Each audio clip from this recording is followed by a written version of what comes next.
नीमच जिले के मोरवन में बन रही टेक्सटाइल फैक्ट्री खटाई में पड़ी है। एक तरफ जहां सियासी लीडर इसे बड़ी उपलब्धि बता रहे हैं, वहीं ग्रामवासी इसे अभिशाप कह रहे हैं। गांव वाले कहते हैं ये लड़ाई उद्योग की नहीं, जमीन की है, क्योंकि जिस जगह फैक्ट्री बन रही है वहीं गोचर भूमि है, पास में ही पेयजल का डैम है, गौशाला है और बच्चों का स्कूल भी। सोमवार को किसान नेता पूरणमल अहीर ने प्रेस कॉन्फ्रेंस करके कई गंभीर आरोप लगाए। उनका कहना है कि हाल ही में हुए पथराव की साजिश खुद विधायक ओम प्रकाश सकलेचा के लोगों ने रची और बेकसूर किसानों पर झूठे मुकदमे लादे गए। पूरण अहीर ने तो यहाँ तक कहा कि विधायक सकलेचा ने मंदिर की 100 बीघा जमीन पर कब्जा कर लिया है और रिकॉर्ड में हेराफेरी की गई। गांव वाले अब भी डटे हैं और उनकी मांग बस इतनी है कि गोचर जमीन और पीने के पानी की सुरक्षित रहे। लेकिन आरोप है कि प्रशासन सुनने के बजाय दबाव बनाने में लगा है और अब सबसे बड़ा सवाल यही है, क्या फैक्ट्री इसी जगह बनेगी या किसी और जमीन पर शिफ्ट होगी, और क्या बेगुनाह किसानों पर दर्ज मुकदमे वापस होंगे। फिलहाल मोरवन में आंदोलन जारी है और विधायक सकलेचा किसानों से दूर लेकिन उद्योगपति के नजदीक है। अब देखना होगा कि ये जंग ग्रामवासी जीतते हैं या उद्योगपति। लोगों को बताया ही है कि सकलेचा जी 1 महीने बाद निकल के आए। कल प्रेस कॉन्फ्रेंस उस संबंध में उन्होंने जगह जगह जाके चैनलों के माध्यम से अपनी बात पहुंचाई।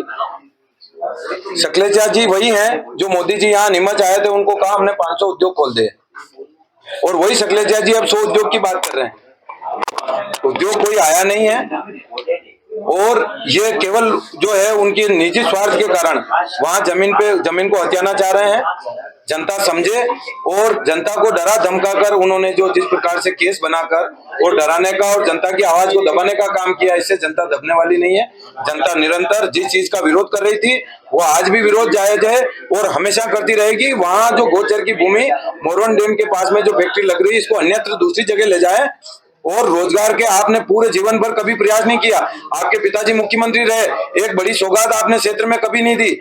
आप 20 साल से आप हैं, ये 25वां साल आपको चल रहा है, आपने कभी कोई किसी को रोजगार की बात नहीं करी, ना रोजगार दिया, हमेशा झूठ बोले हैं। तो आप जनता को गुमराह नहीं करते हुए और वो जमीन जो है वो खुद के रोजगार के लिए जो है उस जमीन पे कब्जा कर रहे हैं और फैक्ट्री डाल रहे हैं। सर, मुख्यमंत्री द्वारा इसका भूमि पूजन किया गया है, इससे लेकर क्या कहेंगे? मुख्यमंत्री जी ने हमेशा प्रयास किया है कि क्षेत्र में ज्यादा से ज्यादा उद्योग आए। उद्योग किस प्रकार के आए? क्षेत्र में जैसा जो हमारा कृषि प्रधान पूरा क्षेत्र जो है 95% लोग खेती पर आधारित है हमारे वहाँ।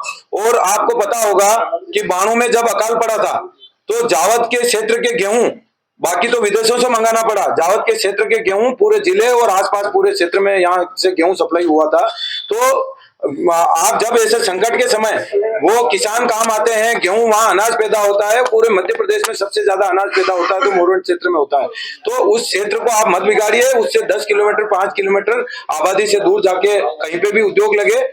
और उस समय मुख्यमंत्री जी आए, किसी को पता नहीं था कि उनसे कहाँ का भूमि हमारे पत्थरबाजी को लेकर, हाँ, पत्थरबाजी को लेके कुछ लोगों ने वहां पत्थरबाजी की। वो जो है सकलेचा जी के लोग थे, उन्होंने पत्थरबाजी कराई और शांतिपूर्ण जो धरना चल रहा था उसको खत्म करने के लिए इस प्रकार की हरकत उन्होंने की है और उनके खिलाफ कार्रवाई होनी चाहिए।